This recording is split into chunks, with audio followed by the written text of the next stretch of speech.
बिना संघर्ष के जीवन का कोई महत्व नहीं। दोस्तों, यह कहानी एक ऐसे व्यक्ति की है जो अपने जीवन से बहुत परेशान रहता था। उसका मानना था कि पशुओं का जीवन मानव जीवन से कहीं बेहतर है। उन्हें किसी प्रकार की कोई चिंता नहीं रहती है। तो आइए जानते हैं फिर महात्मा बुद्ध ने उसकी सोच को कैसे बदला और कैसे यह समझाया कि मनुष्य का जीवन ही सबसे बेहतर है। एक व्यक्ति एक मार्ग में तेजी से आगे बढ़ रहा था। अचानक वह दूसरे व्यक्ति से टकरा गया। इस पर दूसरा व्यक्ति क्रोधित होकर कहता है, अरे जानवर, क्या तुम्हें दिखाई नहीं देता? अंधाधुंध आगे बढ़ते जा रहे हो। इस पर पहला व्यक्ति कहता है, काश आप जो कह रहे हैं वह सत्य होता, लेकिन दुर्भाग्यवश मैं एक मनुष्य हूँ। पहले व्यक्ति की इस बात को सुनकर दूसरे व्यक्ति का क्रोध शांत हो गया और वह पहले व्यक्ति से कहता है, लगता है तुम बहुत दुखी हो, नहीं तो तुम सौभाग्य की बात को दुर्भाग्य की बात नहीं कहते, क्योंकि एक मनुष्य का जीवन पाना सौभाग्य की बात होती है। मनुष्य का जीवन बड़ी कठिनाइयों से मिलता है और तुम इसे बेकार समझते हो और एक जानवर होना चाहते हो। तब वह पहला व्यक्ति कहता है, क्या आपने कभी एक जानवर को आत्महत्या करते हुए देखा है? क्या आपने किसी जानवर को दूसरे जानवर को धोखा देते हुए देखा है? क्या आपने किसी जानवर को अपने कल और आज के लिए परेशान होते हुए देखा है?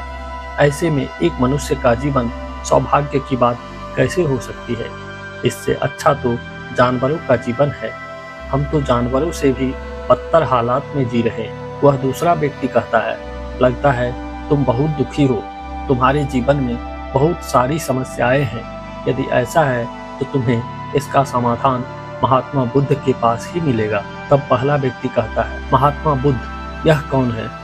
कोई साधु है, महात्मा है या कोई ऋषि मुनि है? अगर इनमें से कोई है तो वह मेरी मदद नहीं कर सकते हैं। मैं ऐसे कई लोगों से मिल चुका हूँ और इनके पास मेरी समस्याओं का कोई हल नहीं है। फिर दूसरा व्यक्ति उसको समझाते हुए कहता है, इनमें से वह कोई नहीं है, लेकिन वह क्या है ये तो मैं भी नहीं जानता हूँ। बस इतना जानता हूँ कि जो भी उनके पास अपनी समस्याएं लेकर जाता है उसका समाधान बड़ी आसानी से हो जाती है। जो भी उनके पास आता है अपने सारे दुख दर्द उनके पास छोड़कर चला जाता है। उस दूसरे व्यक्ति की बात सुनकर पहले व्यक्ति को लगा उसे महात्मा बुद्ध से जरूर मिलना चाहिए। तब वह कहता है, अगर तुम कहते हो तो मैं उनसे भी मिलकर देख लेता हूँ। उनमें ऐसी कौन सी बात है जो वह किसी की समस्या का समाधान बड़ी ही सरलता के साथ कर देते हैं। इतना कहकर वह व्यक्ति अगले ही दिन महात्मा बुद्ध से मिलने के लिए निकल गया। 4-5 दिनों की यात्रा करने के बाद वह महात्मा बुद्ध के पास पहुंच गए। जब वह महात्मा के पास पहुंचा तो देखा कि वे अपने शिष्यों को उपदेश दे रहे थे। उन्होंने कहा कि इस पृथ्वी पर उपस्थित हर किसी का जीवन बहुत ही अनमोल है, परंतु मनुष्य जीवन सबसे ज्यादा अनमोल है।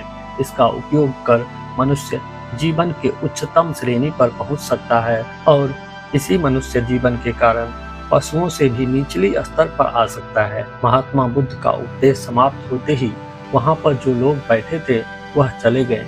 उसके बाद वह व्यक्ति महात्मा बुद्ध के पास पहुंचा, प्रणाम करके कहता है, हे बुद्ध, आप कहते हैं कि मनुष्य का जीवन बहुत अनमोल है।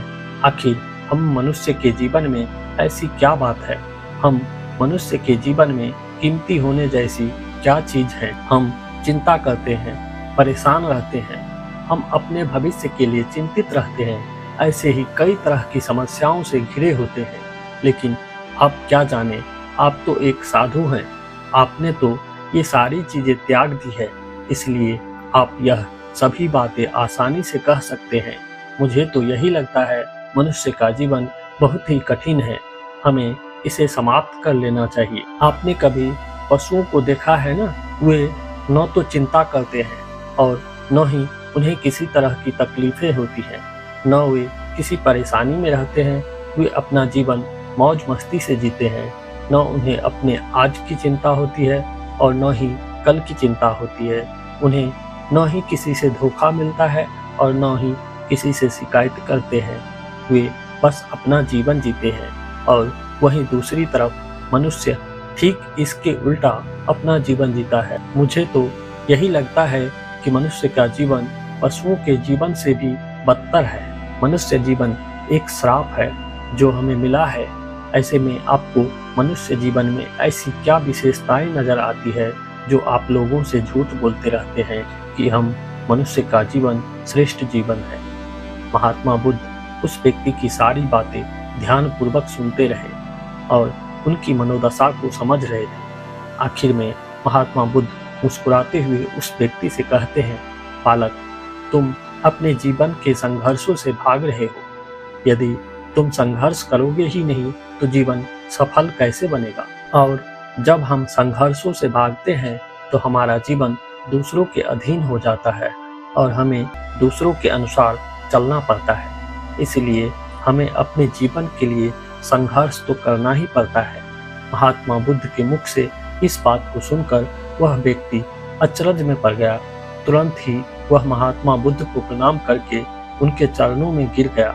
उसने कहा, हे बुद्ध, आपको कैसे पता चला कि मैं अपने जीवन में संघर्षों से भाग रहा था? मैं समस्याओं से बचना चाहता हूँ और मेरे जीवन में जो भी कोई समस्या खड़ी होती है तो मैं उसका सामना नहीं कर पाता, बल्कि मैं उसे छोड़कर भाग जाता हूँ। महात्मा बुद्ध उस व्यक्ति से कहते हैं, तुम्हें लगता है पशुओं का जीवन हमसे लाख गुना अच्छा है, क्योंकि वह अपना जीवन खुद समाप्त नहीं करते हैं।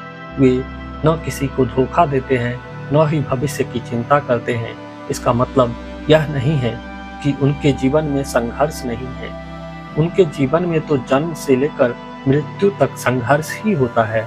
जब वह छोटे होते हैं तो उन्हें अपनी जान का खतरा होता है, जिससे वह बचते रहते हैं, और जब वे बड़े हो जाते हैं तो उस समय अपना पेट भरने के लिए इतने सारे संघर्ष करते हैं, चाहे उनके सामने कोई भी क्यों न हो, उनके सामने कितनी भी कठिन परिस्थितियां क्यों न हो, लेकिन वे संघर्ष करने से पीछे नहीं हटते। हम मनुष्य छोटे छोटे संघर्ष से डर जाते हैं। अगर हम मनुष्य उन पशुओं की तरह संघर्ष करना सीख जाएं, तो हमारा जीवन अपने आप सफल हो जाएगा। इतना संघर्ष अगर एक मनुष्य अपने जीवन में कर ले तो वह जो चाहता है वह हासिल कर सकता है, जबकि इतना संघर्ष करने के बाद भी पशु अपने जीवन में कुछ नहीं कर पाता। तब बुद्ध ने कहा, बिना संघर्ष के जीवन चल ही नहीं सकता, चाहे वह राजा हो या भिखारी, सबके जीवन में संघर्ष तो है ही। जो भी इस कठिन परिस्थितियों के खिलाफ संघर्ष नहीं करता, चाहे वह मानव हो या पशु, उसका नष्ट होना निश्चित है। तब वह व्यक्ति ने पूछा, हे बुद्ध, क्या आप मुझे कोई ऐसी चीजें दे सकते हैं जिससे मेरे जीवन के सभी संघर्ष हमेशा हमेशा के लिए दूर हो जाए और मेरा जीवन हमेशा हमेशा के लिए सुखमय बन जाए? उस व्यक्ति की इस बात को सुनकर महात्मा बुद्ध फिर से मुस्कुराने लगे और उस व्यक्ति से कहते हैं, बालक, मैं तुम्हें वह चीज तो नहीं दे सकता, लेकिन मैं तुम्हें वहां तक पहुंचाने का मार्ग जरूर बता सकता हूँ। यदि तुम वहां तक पहुंचने का संघर्ष कर लो तो तुम वहां तक पहुंच जाओगे और तुम्हें वह चीज भी मिल जाएगी।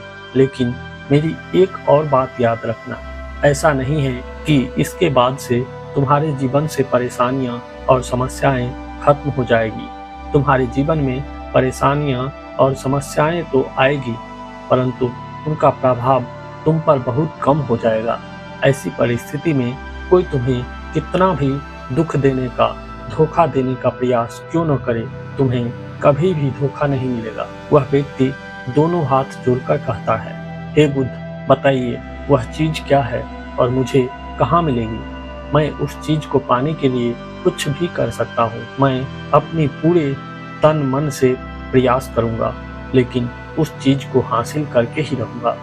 महात्मा बुद्ध बोले, सोच लो बालक, एक बार तुमने उस रास्ते पर चलना शुरू कर दिया तो उस पर चलते ही रहना होगा जब तक कि तुम अपनी मंजिल को पा नहीं लेते, और यह रास्ता अत्यंत संघर्षों से भरा होगा। क्या अब भी तुम मंजिल को पाना चाहते हो? तब वह व्यक्ति कहता है, आप मुझे वह मार्ग बताइए, मैं उस मार्ग पर चलूंगा। मैं अपने अंतिम सांस तक संघर्ष करूंगा और उस चीज को हासिल करके ही दम लूंगा। महात्मा बुद्ध ने कहा, वह चीज का नाम है शांति, जो तुम्हारे मन के भीतर गहराइयों में है। हमारे मन की गहराइयों में शांति छिपी हुई है। तुम्हें अपने मन की गहराइयों में उस शांति को खोजना होगा, उस शांति के लिए संघर्ष करना होगा। अगर तुम अपने रास्ते से नहीं भटके तो तुम्हें वो सब मिलेगा जो तुम चाहते हो। महात्मा बुद्ध की बात सुनकर वह व्यक्ति बोलता है, मुझे लगा आप कोई ऐसी वस्तु का नाम बताएंगे जिसे मैं हर हाल में हासिल कर लूंगा और उसके बाद मेरा जीवन सुखमय बन जाएगा। आगे वह व्यक्ति कहता है, इस दुनिया में ऐसी कोई चीज नहीं जिसे खोजा नहीं गया हो और खोजा नहीं जा सकता है, लेकिन मैं अपने मन के भीतर कैसे जा सकता हूँ। वहाँ जाने का न ही कोई मार्ग है और न ही वहाँ तक कोई सवारी जाती है। फिर कुछ देर सोचने के बाद वह व्यक्ति कहता है, हे बुद्ध, आप मुझे बताइए कैसे मैं उस मार्ग पर चलकर अपने मन की गहराइयों में शांति को ढूंढ सकता हूँ। महात्मा बुद्ध उस व्यक्ति से पूछते हैं, इस दुनिया में सबसे शक्तिशाली क्या है? तब वह व्यक्ति कहता है, सबसे शक्तिशाली धनी व्यक्ति है, जिसके पास सब कुछ है और उसे किसी बात की कोई चिंता नहीं है। तब महात्मा बुद्ध उस व्यक्ति से कहते हैं, इस दुनिया में सबसे शक्तिशाली है इच्छा। इच्छा ही इस दुनिया को चला रही है। जो कोई भी कार्य कर रहा है वह सब उसकी इच्छा का परिणाम है। एक इच्छा ही है जो किसी भी व्यक्ति को धूल में मिला सकती है और इच्छा ही वो वस्तु है जो किसी भी व्यक्ति को उसकी मंजिल तक पहुंचा सकती है। इस दुनिया में जो कोई भी आया है, जहाँ कहीं भी है, जिस भी परिस्थिति में है, वह सब उसके इच्छा के अनुसार ही है। फिर महात्मा बुद्ध कहते हैं, मनुष्य अपनी इच्छाओं के अनुसार अपने जीवन में कुछ भी कर सकता है, लेकिन एक सत्य यह भी है कि मनुष्य अपनी इच्छाओं पर पूरी तरह से नियंत्रण नहीं कर पाता है। इसलिए उसके जीवन में वह सभी घटनाएं घटती रहती हैं जो उसे नहीं चाहिए होता है। मन की बुरी इच्छाएं हमें बुरी चीजों की तरफ खींचती है और अच्छी इच्छाएं अच्छी चीजों की तरफ खींचती है। हमारे जीवन में हमें क्या चाहिए यह केवल हम अपनी इच्छा से ही निर्धारित कर सकते हैं। तब वह व्यक्ति कहता है, क्या मैं यह इच्छा करूं कि मुझे मेरे मन के भीतर की शांति मिल जाए, तो क्या वह मुझे मिल जाएगी? बुद्ध बोले, हे बालक, इस दुनिया में सबसे शक्तिशाली चीज इच्छा अवश्य है, परंतु मनुष्य न जाने क्यों अपने जीवन में तरह तरह की इच्छाएं पालता है, लेकिन उसकी सारी इच्छाएं पूर्ण नहीं हो पाती है, क्योंकि उस इच्छा को पूरा करने के लिए एक और चीज की जरूरत पड़ती है और उस एक चीज की कमी मनुष्य के जीवन में हमेशा बनी रहती है। क्या तुम इसके बारे में जानते हो? वह व्यक्ति बोला, नहीं बुद्ध, मैं नहीं जानता। महात्मा बुद्ध कहते हैं, बालक, वो वस्तु संकल्प है, क्योंकि संकल्प के बिना इच्छा व्यर्थ है। संकल्प के बिना तुम कितनी भी इच्छा क्यों न कर लो, परंतु वह कभी पूर्ण नहीं हो सकता। संकल्प जितना मजबूत होगा, तुम्हारी इच्छाएं भी उतनी ही जल्द पूरी होगी, और संकल्प जितना कमजोर होगा, तुम्हारी इच्छा भी उतनी ही कमजोर होगी। तब वह आदमी बोला, अगर मैं दृढ़ संकल्प लूं तो क्या मुझे शांति मिल जाएगी? तब बुद्ध कहते हैं, संकल्प भले ही इच्छा को शक्ति प्रदान करता है, लेकिन इच्छा और दृढ़ संकल्प ले लेने के बाद भी व्यक्ति अपनी मंजिल तक पहुंच नहीं पाता है।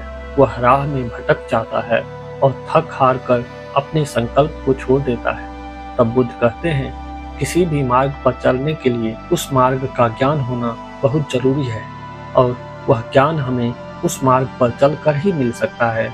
जब हम उस मार्ग पर चलते हैं तो छोटी छोटी दिक्कतें, परेशानियां तो आते जाते रहती हैं, और हम उन छोटी छोटी परेशानियों में फंसकर रह जाते हैं और हमारा संकल्प वहीं पर टूट जाता है।